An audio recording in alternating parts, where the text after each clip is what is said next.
الرجيم واضرب لهم مثل الرجلين جعلنا لأحدهما جنتين من أعناب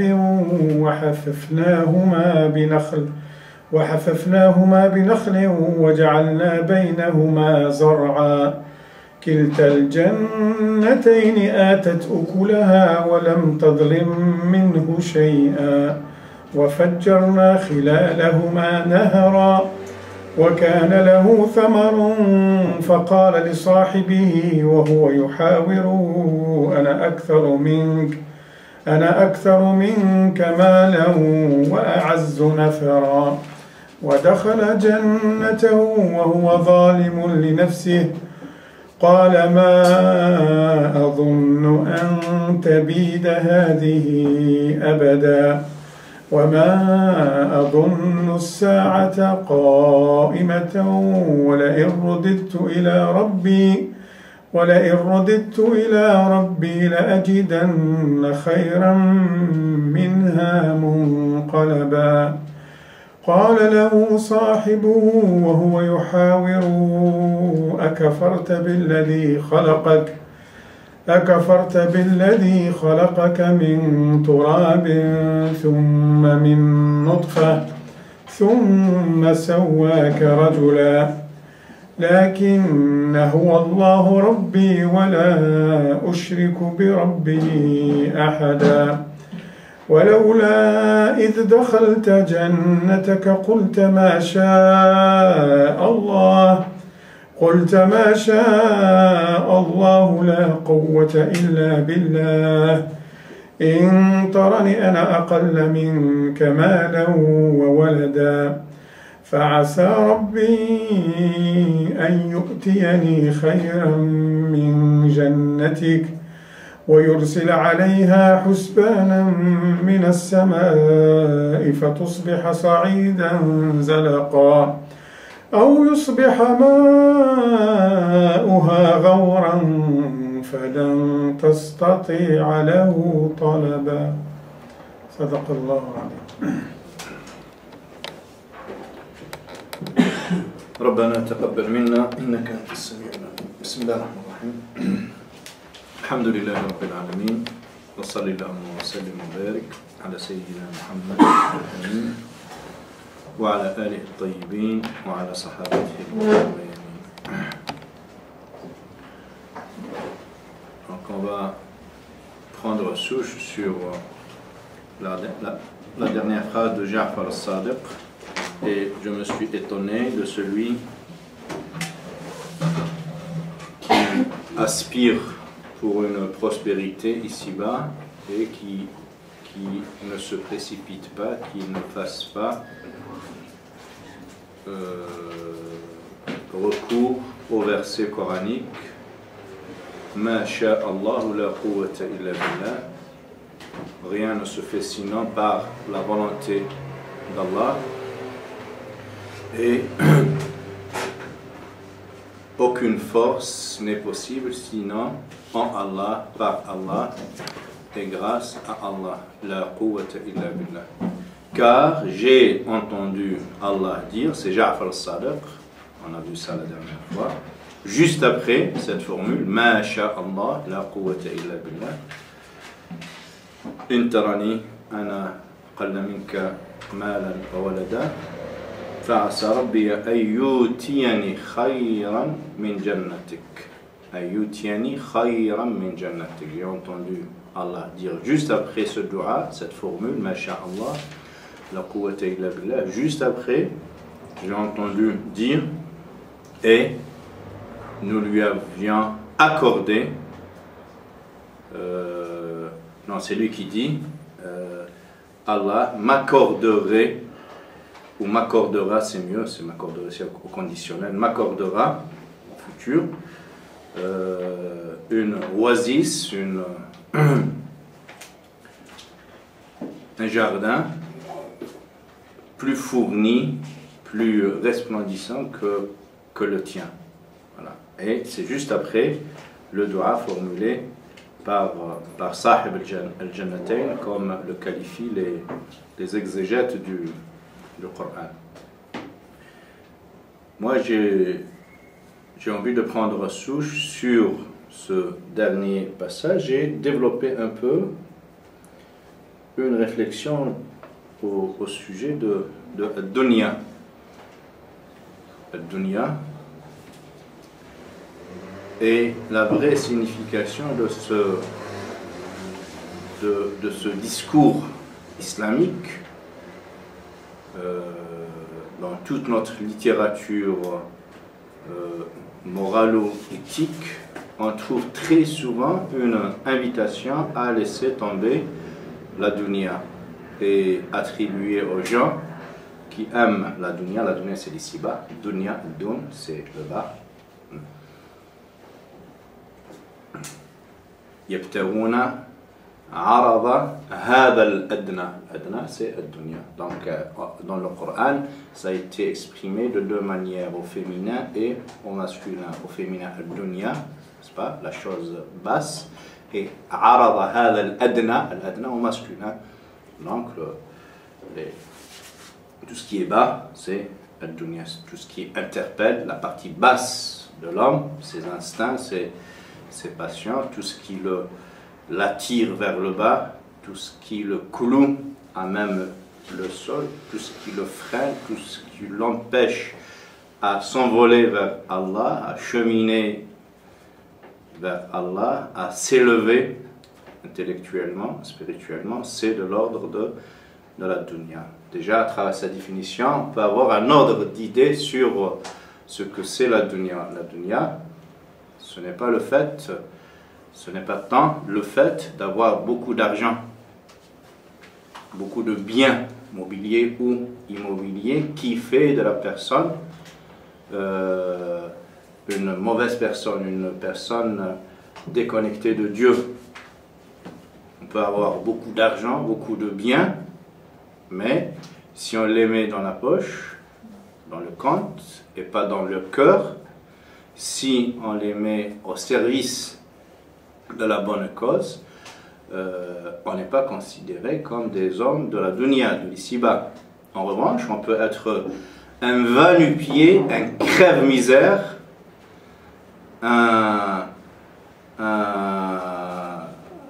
quelqu'un qui vit dans la précarité la plus cuisante, mais dans le cœur est solidement attaché à la dunya, déconnecté d'Allah subhanahu wa ta'ala. Tous les pauvres ne sont pas des saints et tous les riches ne sont pas des débauchés.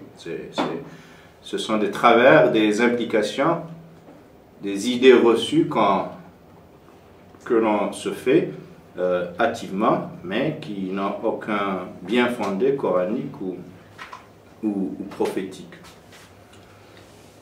J'en veux pour preuve pas mal d'occurrences coraniques. Allah subhanahu wa ta'ala, avec les termes les plus fermes, de rappeler les gens qui nous interdisent les bonnes choses et les belles choses de l'ici-bas. Ya bani Adam, khudhu zinatakum inda kulli masjidin wa kulu washrabu wa la tusrifu innahu la yuhibbul musrifin. قل من حرم زينة الله التي أخرج لعباده والطيبات من الرزق قل هي للذين آمنوا في الحياة الدنيا خالصة يوم القيامة إنما حرم ربي الفواحش ما ظهر منها وما بطن والإثم والبغي بغير الحق وأن تشركوا بالله ما لم ينزل به سلطانا وأن تقولوا على الله ما لا تعلمون. سورة الأعراف. Après le verset, à chaque fois on le rappelle mais on l'oublie. Vous prenez, pour ceux qui ont le dico sur le portable, Nonis, tu peux Zina peut-être tu trouves. Kul man harrama zinat Allah. Zina c'est Zina, la parure,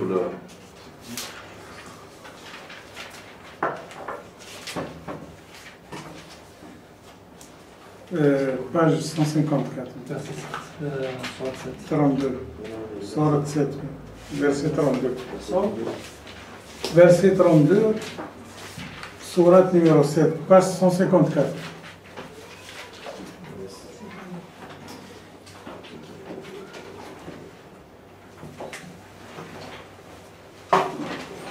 Donc l'on est en train de définir la vraie signification de la dunya, l'approche de la dunya qui fait que les personnes qui s'y attachent soient péjorativement considérées, notées, et la deuxième approche qui ne fait pas des gens qui ont la dunya des gens pervers ou débauchés. Loin s'en faut. On peut avoir plein de dunya, vivre la prospérité et l'opulence et être des saints, des gens rapprochés d'Allah subhanahu wa ta'ala. Vous avez trouvé le paragraphe? C'est la sourate Araf, le numéro du verset à partir de 32. Donc Allah 30. Donc, ô fils d'Adam, faites-vous beau à chaque oraison,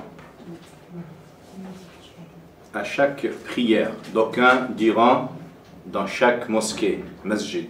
Moi j'opterai pour un masjid, c'est makan as-sujud, et donc c'est partout où tu t'apprêtes à faire ta prière, tu te fais beau pour Allah en premier lieu, et pour les hommes, si tu te diriges vers une mosquée, pour les hommes aussi. Voilà. C'est pas parce qu'on est chez soi qu'on va faire la prière dans une tenue voilà, pas belle. Et mangez et buvez avec modération, sans excès, sans démesure, car Dieu n'aime point les démesurés. La yuhibbul musrifin.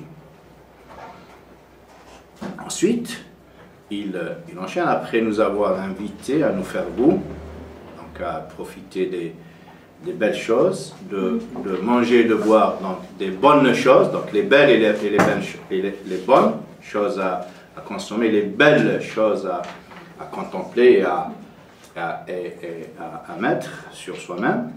Il nous dit قل من حرم زينة الله, qui ose interdire les belles choses, la parure, ces belles choses que Allah a mises à disposition de ses serviteurs, ainsi que les bonnes choses, وَالطَّيِّبَاتِ مِنَ الرِّزْقِ, les belles et les bonnes choses. Les deux sont à l'endroit, à l'adresse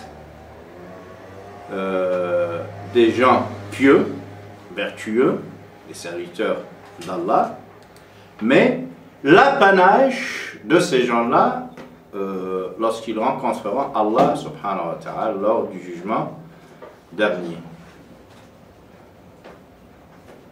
قل هي للذين آمنوا في الحياة الدنيا خالصة يوم القيامة. Ces belles choses et ces bonnes choses, Allah les a créées et les a mises à disposition des gens pieux ici-bas, mais les autres, les impies, les gens aussi qui ne sont pas dans la vertu, pourront aussi en profiter, mais ce n'est pas à leur adresse. C'est pas Allah, les amis, à l'endroit, à l'adresse, à dessein pour les gens vertueux. Les autres, ils peuvent s'en servir par voie de conséquence, subsidiairement. N'est-ce pas? Ici-bas, Allah a offert tous ces spectacles resplendissants, ces belles choses, tous ces mets, tous ces délices, ces bonnes choses, à l'adresse des gens pieux, vertueux. C'est pour eux que Allah a créé tout ça. Les adorateurs d'Allah, les dévots, les croyants et les autres, il les a pas cités, mais ça sous-entend, c'est à travers la chute du verset, ça sous-entend que les autres aussi, ici-bas, ils pourront jouir de ces bonnes et belles choses. En revanche, lorsqu'il s'agit du jugement dernier, de l'au-delà, de ces beautés pérennes, de ces bonnes choses pérennes, éternelles, tout cela sera l'apanage des gens pieux. Et les impies n'auront aucune part de ces bonnes et belles choses. Autant ici-bas, subsidiairement, accessoirement, secondairement, ils peuvent en profiter, mais après la rétribution, n'est-ce pas, lorsque les uns iront au paradis, les autres en enfer, ces belles et bonnes choses seront exclusivement dédiées aux gens d'Allah, aux hommes d'Allah avec un grand H. Ensuite, il nous dit Innama harrama rabbi al-fawahish. Donc là, c'est vraiment c'est restrictif, c'est limitatif.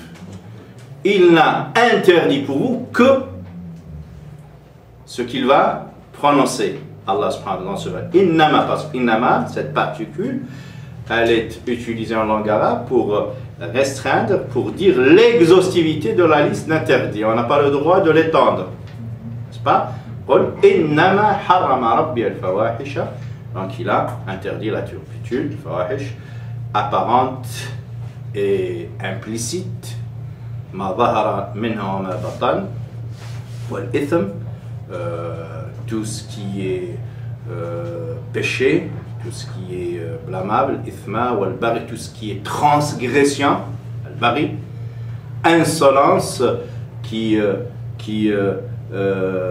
outrepasse tes droits pour empiéter sur les droits de l'autre. C'est la signification de al bari, sans un bien fondé, sans justification. Donc tu vas transgresser le bien de l'autre sans justification. Un tushriku est le fait d'associer à Allah un émule, une fausse divinité, une divinité tout court, parce que lorsqu'on dit une fausse, c'est un pléonasme, c'est comme s'il y a des divinités associées à Allah et qui soient juste une divinité. Une divinité. Associée à Allah. Ah. Voilà. Une divinité. Et par ordre croissant, dit Ibn al-Qayyim, il atterrit, il arrive, pas il atterrit, décolle, il arrive, il atteint le summum des péchés qui est le fait de se prononcer sur le compte d'Allah en méconnaissance de cause, sans preuve, sans argument, en s'autoproclame signataire en lieu et place d'Allah sans avoir les outils, les équipements, les savoirs, la formation qui nous permet, qui nous autorise, qui nous habilite à signer en lieu et place d'Allah subhanahu wa ta'ala. Donc, ifta, dire ceci est halal, ceci est haram. I'lamul muwaqqi'in an rabbil alamin. Information à l'endroit des signataires en lieu et place du Seigneur des mondes, disait Ibn al-Qayyim dans son grand livre intitulé comme ça, I'lamul muwaqqi'ina an rabbil alamin. Un livre intitulé comme ce qui porte ce titre écrit par Ibn al-Qayyim al-Juz'i. I'lam, c'est information à l'adresse des al-muwaqqi'in, les signataires, tawqi'a, c'est la signature, en lieu et place de Rabbil Alamin, du Seigneur des mondes. Et il nous produit 4 tomes pour nous dresser grossièrement le profil scientifique, éthique, le cursus, la formation d'un mufti, d'un producteur de savoir juridique. Voilà.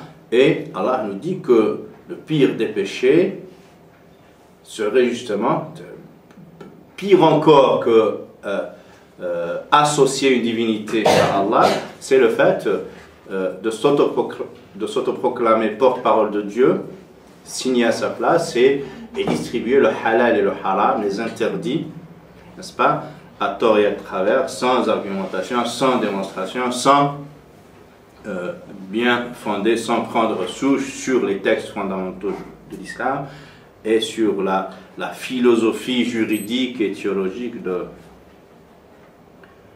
l'islam. Donc ce paragraphe coranique nous renseigne sur la dunya, sur la vocation de la dunya, de l'ici-bas, et comme quoi c'est un cadeau offert par Allah subhanahu wa ta'ala aux hommes employés au service d'Allah subhanahu wa ta'ala. Il a mis à leur disposition toutes ces bonnes choses et belles choses pour qu'ils puissent les utiliser pour la bonne cause au service d'Allah subhanahu wa ta'ala dans ce grand temple universel qui est la terre. Le prophète dit, Allah a fait que toute la terre, tout le globe a été fait pour moi, hein? Il fait office, il peut faire office d'une grande mosquée, et tous les éléments de la terre, des éléments de purification. Le croyant peut les utiliser pour se purifier.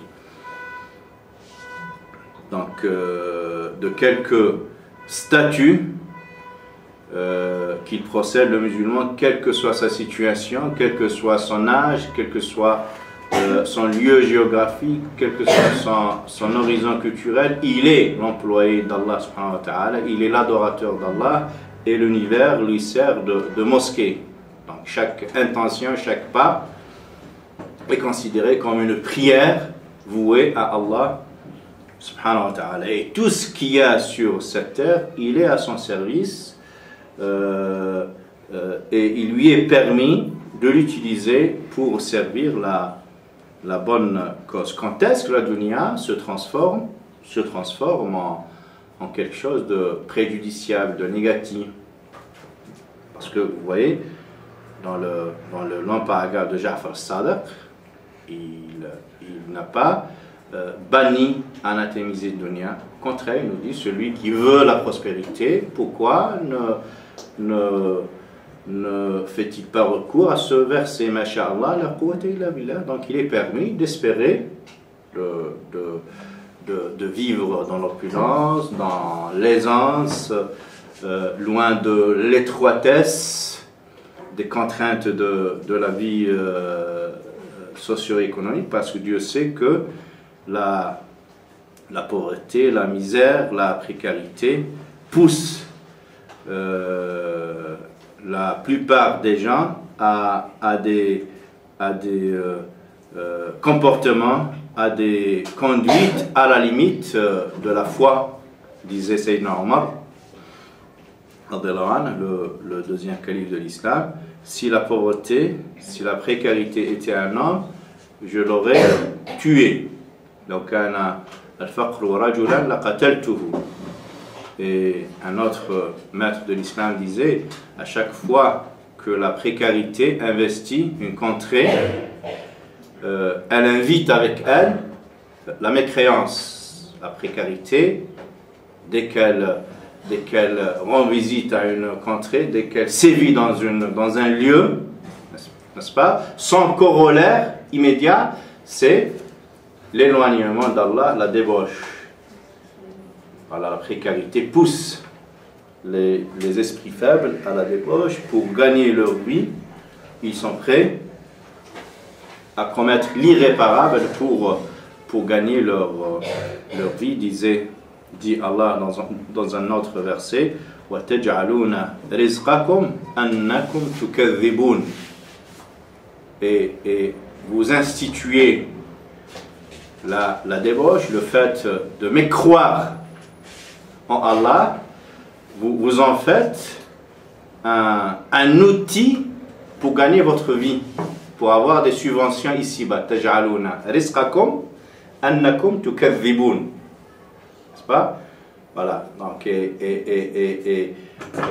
vous optez pour les moyens illicites dans le fait de faire des concessions, de transiger sur les principes, transgresser le sanctuaire du haram, tout cela pour concocter, pour bénéficier de quelques bribes de l'ici-bas. Là, l'ici-bas se transforme en alternative, si vous voulez, à l'adoration d'Allah. Quand l'ici-bas se transforme en alternative, en substitut, n'est-ce pas, à l'adoration d'Allah, à la rectitude, à la droiture, bien sûr que la dunya devient quelque chose de blâmable.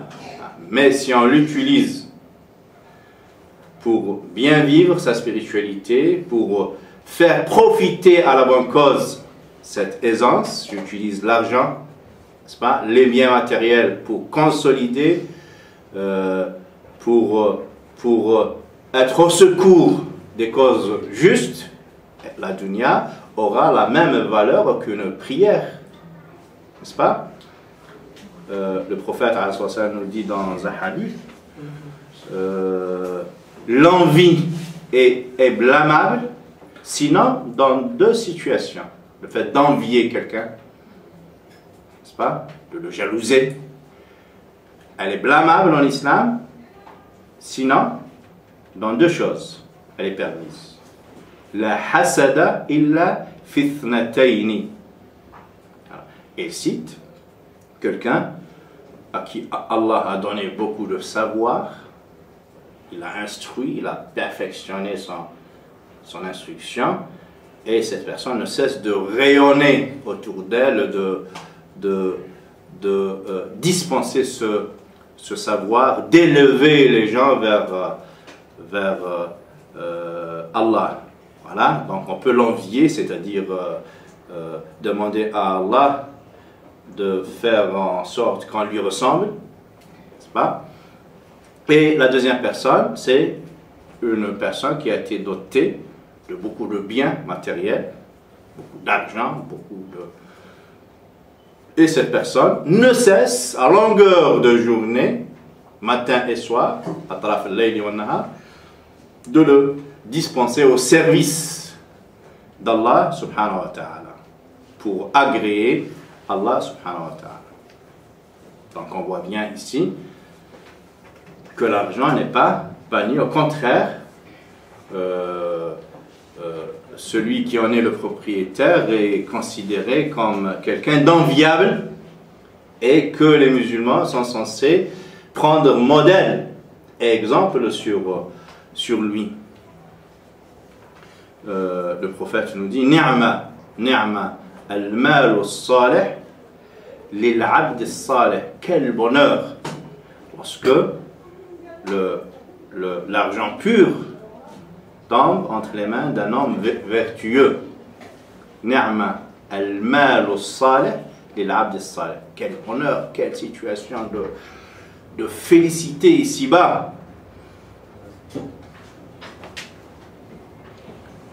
Lorsque l'argent licitement gagné avec des moyens purs, n'est-ce pas, transparents, licites, et que son propriétaire, celui-là même qui a gagné proprement son argent, l'investit, n'est-ce pas, dans le sens des causes justes. Il le met au service de la vertu. Donc. Et parmi les compagnons du prophète Mohammed, il y avait plein de compagnons qui étaient des gens richissimes, mais leur richesse ne les a pas freinés dans leur élan spirituel, ne les a pas empêchés de cheminer vers Allah subhanahu wa ta'ala et de faire partie du QG, du quartier général, de l'environnement immédiat du prophète, Othman ibn Affan, Abu Ubaida Amir ibn al-Jarrah, et plein d'autres compagnons du prophète, qui étaient des gens très bien friqués, mais qui ont mis leur argent au service de la bonne cause.